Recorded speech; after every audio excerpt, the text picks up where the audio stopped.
What's up guys, Speed here, and today I'm very excited. This patch is like super cool. I mean, honestly, I don't think anyone saw this coming. The fact that Valve would instantly change the matchmaking system.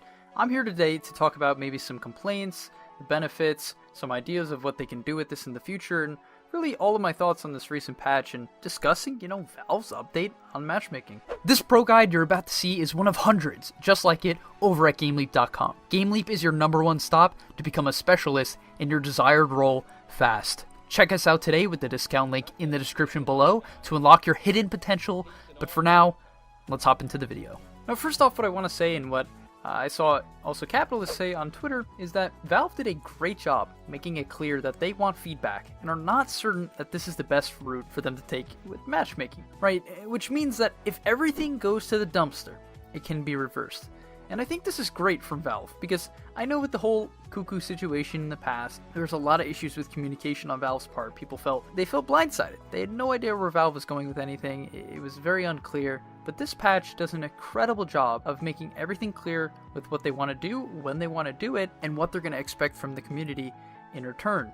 And I think that's absolutely amazing for Valve, so shout out to, all the boys up there. I think we all appreciate it. Now, to summarize the patch very quickly, as I'm sure you've already read it yourself, is that they are working towards eliminating cow buyers and smurfs, but more importantly, for the matchmaking, there is now role-based queue, meaning that you have to queue as a soft support, which is the position 4, a hard support, which is pause 5, off lane, pause 3, and these are the faster queue times, right? It makes it very clear and bold green that these are the fastest queue times, or safe lane and mid lane. Now, what I want to briefly mention about this is a point I saw on Eternal Envy's Twitter, which basically what he was saying is if he wanted to queue for support and core, it would randomize them, right? So if he went into the game, it wouldn't say that he could play both. It would say Valve would basically choose, or Dota would choose which one he would be for the game, and he felt like that was an issue. What's the point even doing both if you don't know what you're going to get? You'd kind of have to eventually choose one, which doesn't make full sense, right? If you choose both, you would expect to have just the option to do both. I do think this is a great idea from Valve to sort of split up the roles. I mean, we've seen ranked roles in the past, so this is not, something we haven't seen in the past, but there's been a lot of abuses, right? There is a ton, and I mean a ton, of people going into role queue and queuing with their friends at the same exact time, with region preferences, etc., around the same MMR, and choose their select roles and basically pair themselves with their friends. Now, this might not be an issue now because you can simply party queue, and that's one of the biggest, or the biggest change of this patch. Solo queue and party MMR are now the same exact thing, right? So this sort of eliminates the threat to some extent of people queuing solo, but at the same time, there is a strict solo ranked matchmaking, which means, is it actually gone? Like, is that gone where people can queue at the same time with their roles together and basically get into their friends' games? Is that solved? Now, I guess because the player base is much larger and, it's combining everyone, there's a lower odds that will work. But you can still kind of rig it to some extent, so we'll see how that plays out. But as I was saying, solo queue and party queue is now the same thing, meaning that you can use party queue to boost your solo queue number. I mean, obviously that doesn't make sense if they're the same number, but the point is, party queue and solo will allow you to rise on the leaderboard, and as far as I'm concerned and what it read is that there is no limit to this, so you can become rank 1 with party queue, which is interesting because in the past, solo queue was literally everything. If you didn't play solo queue, you would never get noticed by anyone. It really meant nothing to basically anyone. In fact, the majority of the community saw it as just, a boosted number of, your friends probably boosted you, or it's not a proper indicator of your actual skill level. Now, I'm super excited for all this, and what I want to talk about is my ideas on what Valve can do to actually continue to further the party queue environment, because I think a lot of you guys, similar to me, love playing with friends. Not only that, we love, competing in the 5v5 version of Dota, which it's meant to be. Dota is meant to be a 5v5 game.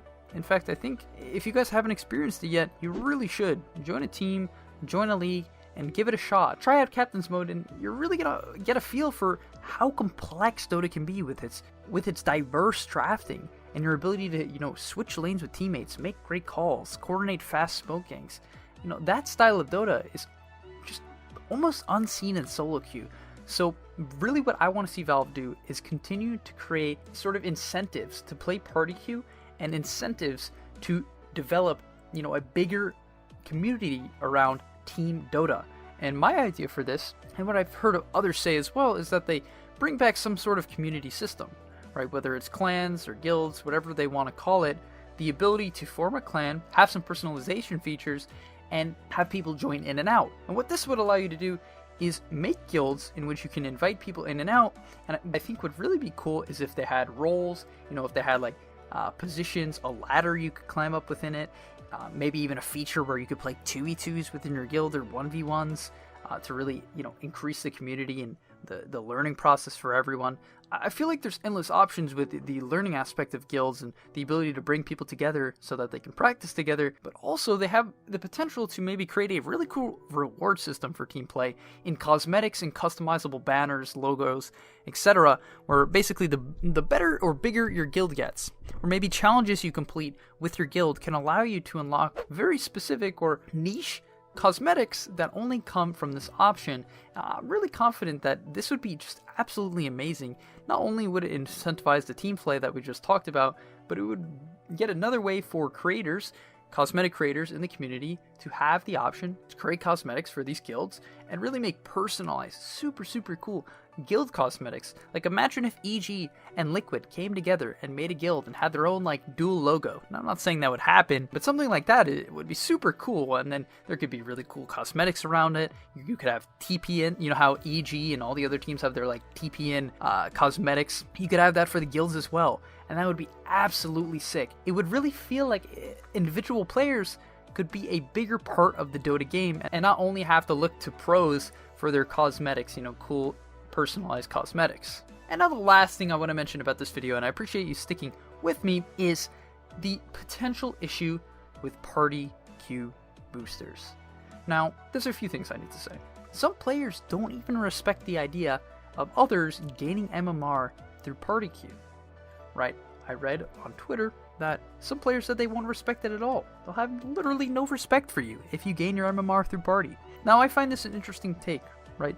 Because in the past, I understood it, right? Party queue had a lot of flaws, but it seems like Valve is really trying to deal with them. What they're saying is their new algorithm is really going to allow them to prevent this from being an issue.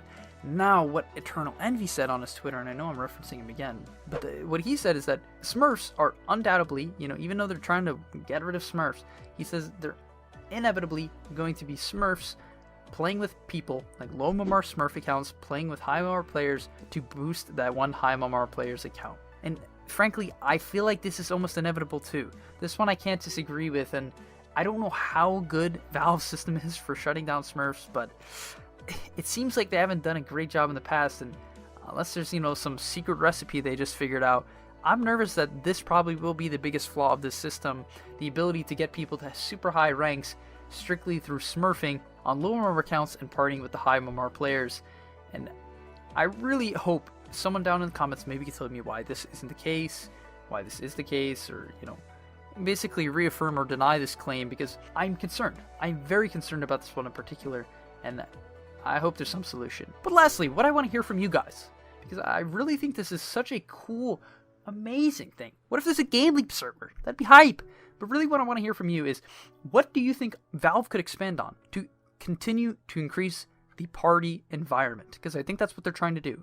In fact, if they were to include this guild system that we've been talking about, what are some cool rewards or ways they could really incentivize players or even creators to push this and make it such a great feature? Let me know down in the comment section below. Thank you for watching. If you're excited like I am, leave a comment down below, subscribe to our channel, and hopefully I'll see you in the next video.